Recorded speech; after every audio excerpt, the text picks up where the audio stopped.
Hello students, welcome to Unacademy. My name is Pankaj Sharma. आज हम लोग जो पढ़ने वाले हैं वो है स्टूडेंट आपका लोकस्ट अटैक। भारत में जो टिड्डी अटैक हुआ लेटेस्ट, उसके बारे में हम लोग जानेंगे आज। उससे रिलेटेड जो इम्पोर्टेंट क्वेश्चंस बन सकते हैं एग्जाम्स के लिए, वो भी हम इसमें डिस्कस करेंगे।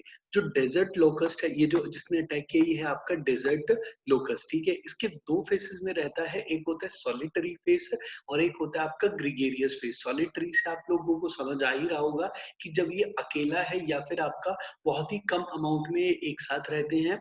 और ग्रिगेरियस का मतलब है कि जब लाखों आपकी टिड्डियां एक साथ आ जाती हैं, तब इनका नेचर भी बदल जाता है। And they travel so fast, इनकी जो स्पीड है स्टूडेंट, वो बहुत ही तेज रहती है। इनफैक्ट ये पूरे दिन में 150 किलोमीटर तक कवर कर लेते हैं। इनफैक्ट रास्ते में जो भी फसल आएगी उसको भी ये खत्म कर देते हैं। आप इसको ऐसे समझिए कि एक दिन में इतना खा सकते हैं जितने इनके शरीर का टोटल वजन होता है। मतलब आप सोचकर देखिए कि आप उतना खा पाओ एक दिन में जितना आपके शरीर का वजन है। तो ये खाते हैं आपके टिड्डियां। ठीक है, इसीलिए हमारे लिए काफी डेंजरस बन जाती है।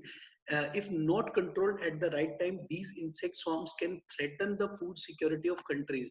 अगर कोई भी हमारे खाने को, हमारी फसलों को इतनी तेजी से खत्म करेगा, तो डेफिनेटली जो देश के अंदर खाना है वो कम होगा। तो जितनी भी कंट्रीज आसपास की जहां पर भी इसका अटैक होता है, तो जो भी वहां पर फूड सिक्योरिटी है वो आपकी क्या हो जाएगी, आपकी थोड़ी सी कॉम्प्रोमाइज हो सकती है। अब इस टाइम पर लोकस्ट अटैक जो है वो थोड़ा सा डेंजरस है।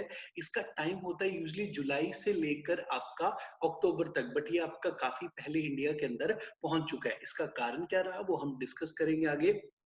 इस समय पर भारत के अलावा हॉर्न ऑफ अफ्रीका, अफ्रीका का आपका जो हॉर्न है उसके अंदर 4 देश आते हैं, इथोपिया, सोमालिया, एरिट्रिया एंड जबाउती। उनके अंदर भी आज तक का पिछले 25 सालों में सबसे बड़ा लोकस्ट अटैक हो चुका है। आई होप इस स्लाइड में आपको कोई भी डाउट नहीं होगा, मैंने क्लियर कर दिया सब कुछ आपको।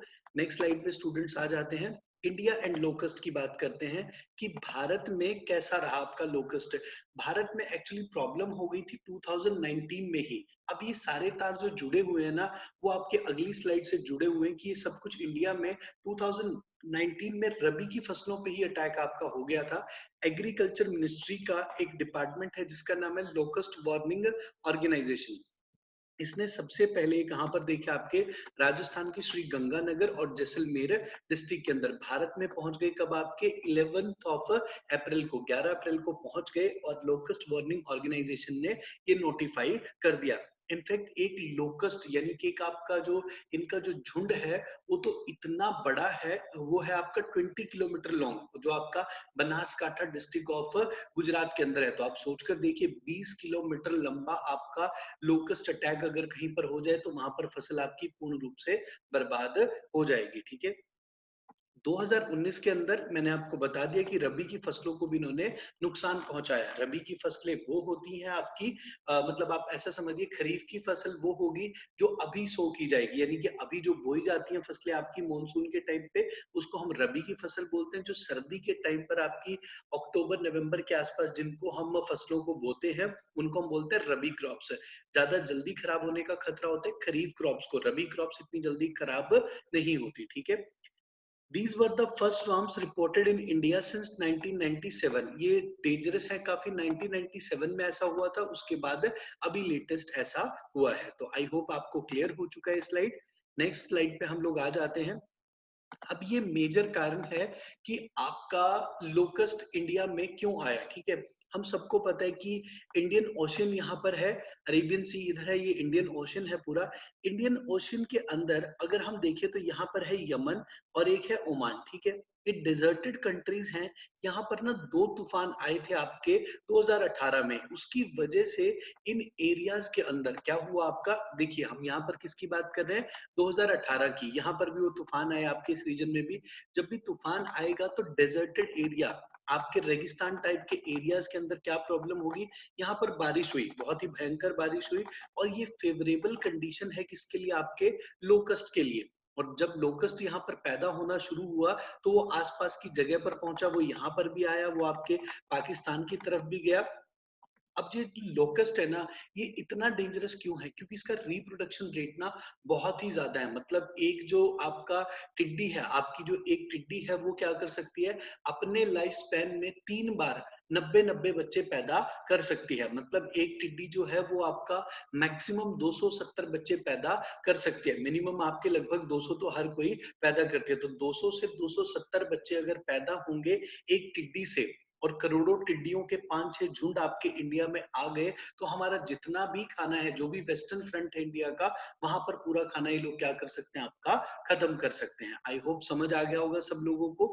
थोड़ा सा हम इसमें एडवांस चलेंगे, क्योंकि जितने भी कॉम्पिटिटिव एग्जामिनेशन होते हैं उसमें जो बच्चे जाते हैं, मैक्स का मैक्स टाइप क्वेश्चन सब लोग कर लेते हैं, यानी कि मैक्सिमम बच्चों ने सवाल किया और मैक्सिमम का ठीक है, बट हमें थोड़ा सा एक कदम आगे जाना पड़ेगा अगर हमें फाइनल सिलेक्शन की तरफ देखना है। तो आपको याद रखना है, मेकुनु एंड लुबान नाम के दो तूफान थे, जिसकी वजह से 2018 में क्या हुआ था आपका, यहाँ पर टिड्डी जनरेशन शुरू हो गया था, लोकस्ट जनरेशन, जिसकी वजह से ये आपका हॉर्न ऑफ अफ्रीका भी बर्बाद हुआ, प्लस आपका पाकिस्तान भी बर्बाद हुआ।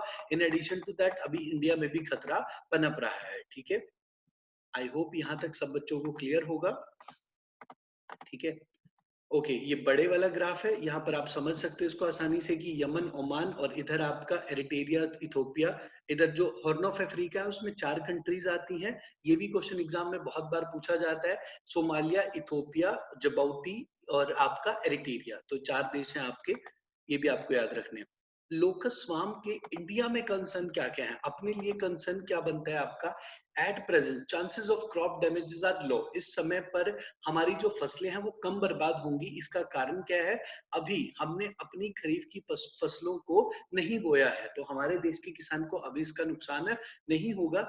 बट प्रॉब्लम क्या है कि अगर इतने अमाउंट में टिड्डी आती है तो वो क्या करती है, 80 से 90 अंडे देती है 3 बार अपने जीवन काल में। तो जितनी भी टिड्डियां हैं, अगर उनमें से 50% भी आपकी फीमेल हुई तो 80 से 90 अंडे देंगी अपने जीवन काल में, और वो क्या कर देंगे, पूरे देश में तबाही मचा सकते हैं। इनका रिप्रोडक्शन रेट जो है वो बहुत ही ज्यादा है। ठीक है, if left uncontrolled, a swarm can grow exponentially to 40 to 80 million locust per square kilometer। एक स्क्वायर किलोमीटर के अंदर ये 40 से 80 मिलियन पे पहुंच सकते हैं, which is a huge amount. तो ये बहुत ही ज्यादा खतरनाक हो सकते हैं। साथ में आम आदमी को इससे कोई नुकसान नहीं होता, मतलब ह्यूमंस को कोई लॉस नहीं है, बट ये पूरी पूरी की पूरी फसल को क्या कर सकते हैं, चट कर सकते हैं। आप 2-3 घंटे छोड़ दीजिए एक बड़े टिड्डियों को, एक टिड्डियों के झुंड को, तो ये पूरा आपका 1 एकड़ को खत्म वहीं पर कर देंगे। ठीक है, the locust will start laying eggs after monsoon. अब ये सबसे बड़ी इंपॉर्टेंट प्रॉब्लम है, मतलब